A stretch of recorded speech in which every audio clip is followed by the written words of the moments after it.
Welcome back, ladies and gentlemen, boys and girls, nerd and nerdettes. Today, we are going to be talking about probably the most famous fictional archer of all time, Robin Hood. It's Robin Hood I want, you idiot! We're going to be talking about the story, the legends, the feats of archery. Hey there, buddy.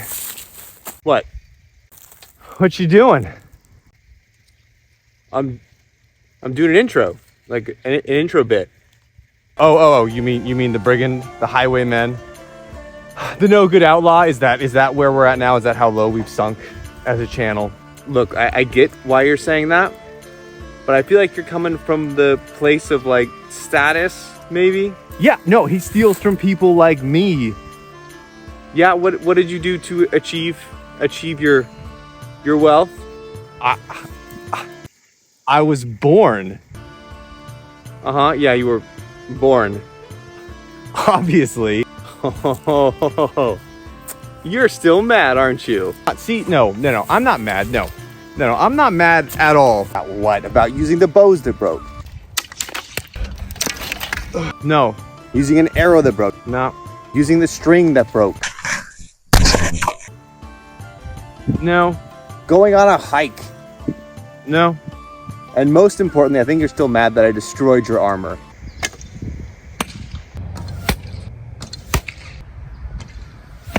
All right, okay, fine. Maybe I'm a little annoyed. I've been getting all the bad jobs lately, over and over again. No, I know you're mad. All right, fine, we'll do this video, but once it flops again, we're gonna have to do another workout video, and I'm gonna be in charge of that one, and it's gonna get way more views than your silly archery video, so I hope you're ready to be disappointed. Now, when it comes to the story of Robin Hood, there's no better story known than splitting an arrow in two. That is probably the most commonly accepted tropey type thing you can think of when you think of the character and the legend of Robin Hood. Stealing from the rich, giving to the poor, sure, but the archery skill splitting an arrow to is definitely going to be number one. The most prevalent story that mentions the splitting of something is not actually an arrow, it's the splitting of a wand. And so a wand, if you're not familiar with it, is a willow block that's about 6 inches by 6 feet high, and they would march it out to about 50 paces. So in the spirit of trying to replicate a lot of those amazing feats of archery, we're going to start here with my wand. Now this is a 2x4, so it's 4 inches as opposed to 6, and so, you know, never mind, I was gonna make a bad joke, but I'll let it go. It's a little bit shorter as well, but I'm gonna stretch this back to about 50 paces to kind of show what that looks like. We're gonna be starting with the 130-pound bow here, just kind of show you exactly how small that looks from that distance. I'm gonna try and hit it a few times from that range as well to start. So I'm gonna try and split the wand as it was noted. All right, so this is about 50 paces. You can see that very small 2x4 over there, and I'm gonna just take some shots and see if I can replicate that feat. He hit it twice and he split it. So it's willow in the original story. That's not willow, it's probably not gonna split, but I'll see what I can do.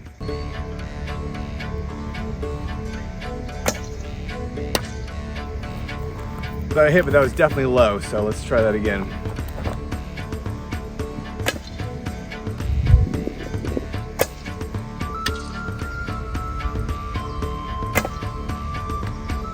So I'm gonna cheat a little bit. I'm having a bit of trouble from like that 55 paces or 50 yards.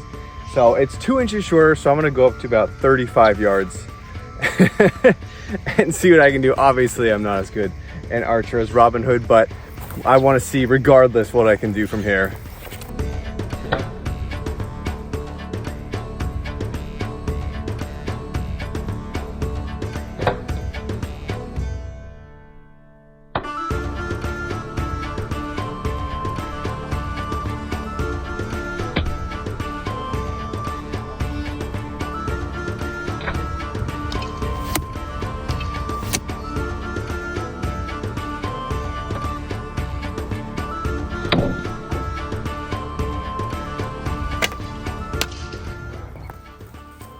All right, so I'm not gonna lie, that was pretty cool. I definitely split it in twain. Now, this took me quite a few shots, guys. I am not gonna sugarcoat it.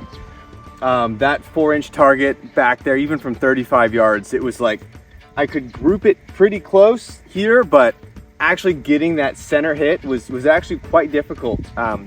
So that's definitely something I have trouble replicating. Now, this is what it means when you split a wand. This is an example of it right here. So he did that from 50 yards, basically multiple times. And so that's obviously just great skills. They still do wand shooting now. They have like junior leagues from 50 and then they go up to 80 yards as well. So it's still a practice that's used today to train archers, especially young archers, to hit those really hard targets. So it's a lot of fun, but definitely frustrating because you're just right there, but you're not quite getting it. Because I was really impressed with how the 135-pound bow did, I'm gonna use the 165 and see if I can split this wand in half. I'm gonna be close for this one because I just want to hit it full impact and just see if I can get that 2x4 just to split in two.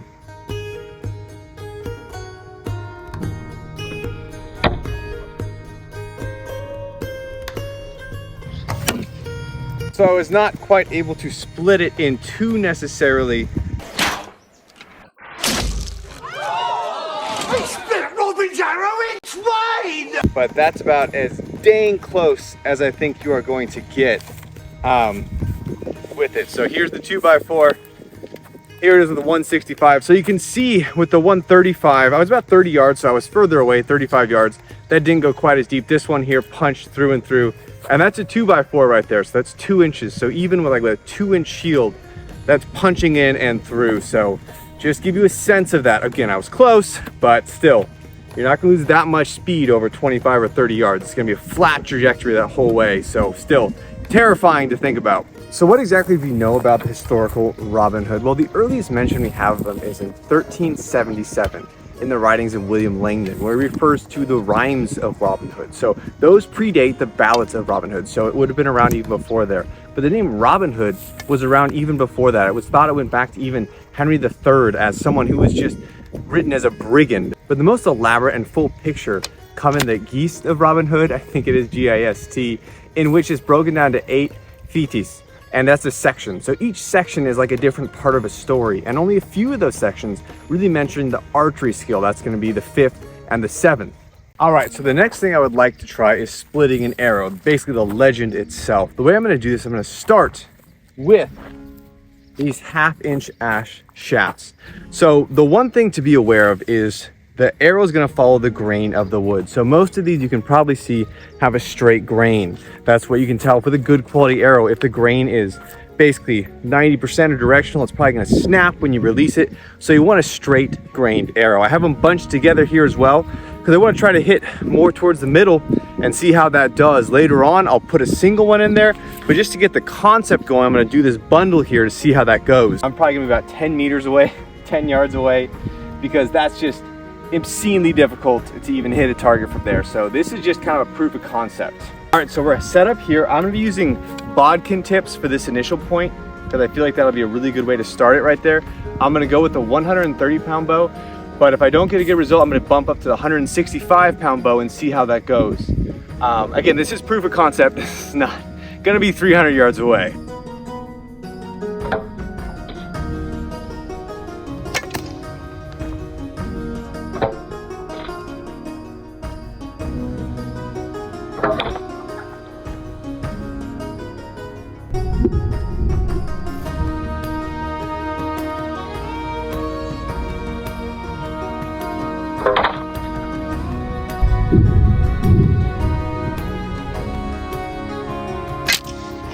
Result wise, what exactly do we have? Well, the two best were this one right here. So this one hit at a pretty good angle that was almost dead to the center right there, and that one came and you can see it snapped along here, followed along the line of the grain and ended there. The other one hit here and you can see this one, the grain is slightly crooked right in there.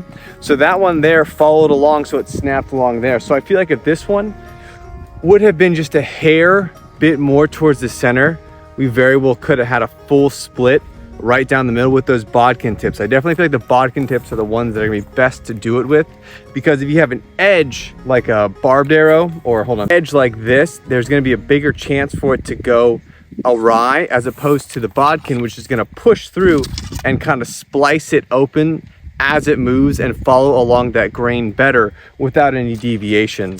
So when it comes to the arrow split, as you can see here, I don't think it's something that's going to be feasible in the way that they do in movies and things like that. And it's very possible that part of it comes from a misunderstanding of the works of the story of Ivanhoe. And for that, I'm going to turn it over to Sir Gaines to kind of break down a little bit more as to why the perfect arrow split's not something I think is going to happen. Why, thank you kindly. So, the story of splitting the arrow prevalent later on, much later on, in the competition of the gold and silver arrow. Now, what's thought is in the story of Ivanhoe, the great story of the spanning ep about Robin of Locksley, kind of referencing the fourth ballad in which the competition occurs. During that, there's one scene where Robin basically states, "Let me knock the arrow for you." And so he shoots and obliterates the arrow, and in the other one, he puts down a willow rod and he sticks that down. The other archer can't even really see nor hit that, and it splinters, and then Robin takes that and splinters that. So it basically states that he splinters the willow rod in twine or in two. And so it's thought that people take that as splintering the arrow, or they misunderstood what the wand was for it. So to show why that's really going to be hard to actually do in any capacity, I have these arrow shafts here which are not made yet, and I'm going to take two swords and I'm going to try and cut those straight down the middle to see if I can even get that to function properly.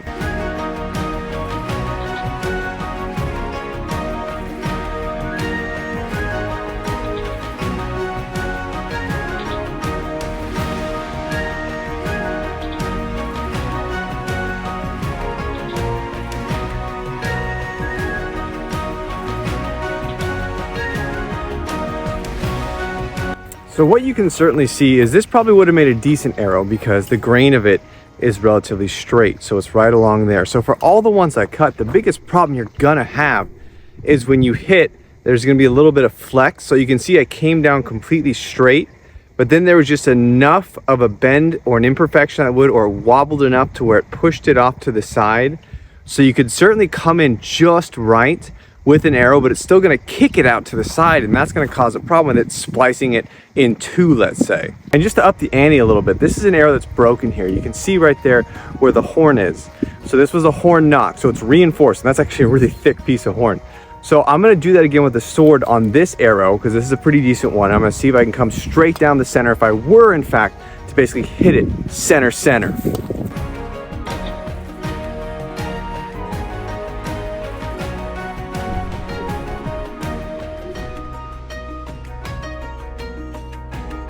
So what you really can see there is how durable an arrow is with a horn knock. So it's hard to see super well, but it's a thick piece of horn there. Again, this is thicker than a lot of arrows, but it's going to be that reinforced knock. And so if an arrow hits that, that's not going to just cave or give away. It's going to cause a deflection. So you can certainly splinter an arrow. You can certainly hit a knock as they did in Ivanhoe, or as Robin of Locksley did in Ivanhoe, but you're not going to slice it down the middle. And I think, again, a big part of that comes from the misunderstanding of him slicing the willow rod in two versus actually slicing an arrow in two. So when it comes to the idea of splitting an arrow, there's not really a section you can pull from in the stories because it's never mentioned. It's all about splitting the wand. But in the 7th section, there's a reference when he has a competition in front of the king, he's in disguise, and he basically sets up the wand to be at a point where the king thinks no one can even hit it at all. And in that point, he hits it twice. He splits it twice, and the third one he misses on purpose to get close to the king. But I'm gonna stretch it back a little bit because usually when they do the wand shooting, like I said, it's like 50, 60, sometimes 70 yards. We're gonna stretch it back to what may be an inconceivable distance just to show you kind of what that would look like and what the skill would be needed to do in order to hit a small 6-inch target from that space. So this is the furthest I can stretch it back here. This is 150 yards. So I'm gonna lob some shots over at that target just so you can see what the scope of that difference would be and the actual accuracy needed to try and hit something pinpoint from this far away.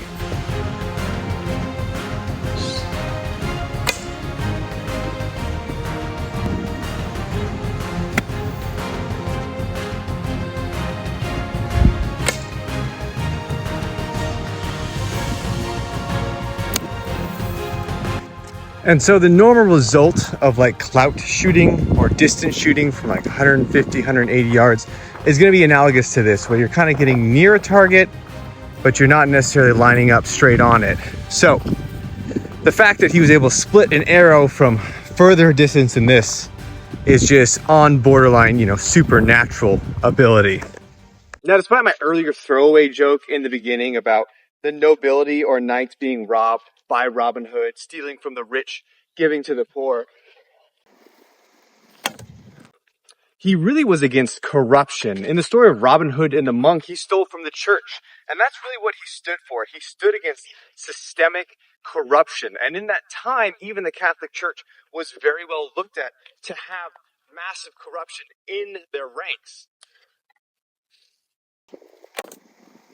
And so he was a bit of a hero in that way, because one of his first encounters was against a poor knight. And he specifically told the men under his care that they are not to harm any knights or yeomen or anyone like that. It is just against those who are corrupt and spread the corruption like the church did and some bishops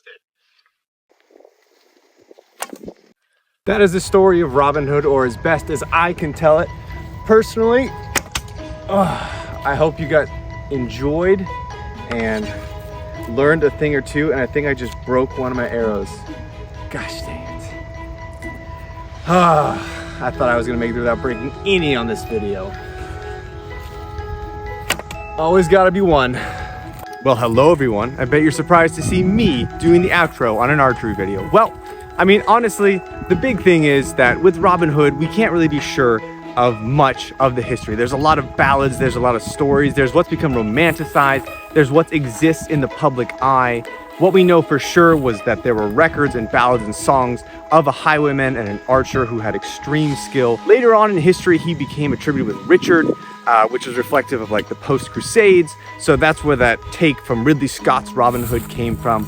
But the most important thing in the takeaway is that he was just a hero of the people in what we see him as now. Whatever he was in the past, whatever he really was, whether there's a historical figure, what people gravitate towards is the everyman who's helping out those around you. You know, not necessarily the Shrek version or any other thing, but just the idea that there is a hero out there working for the common people. That was probably not his real legacy. What it is now is something far more noble. The story it's become is a great example of a good way to live, selflessly, giving to those in need. Just think of the Disney Fox Robin Hood, the real Robin Hood. That's the one I would want to be. So, you know, whatever the historical origins are or the reality of it, we still have a great character and someone that's great to try and mold ourselves after in the way that we live our lives together.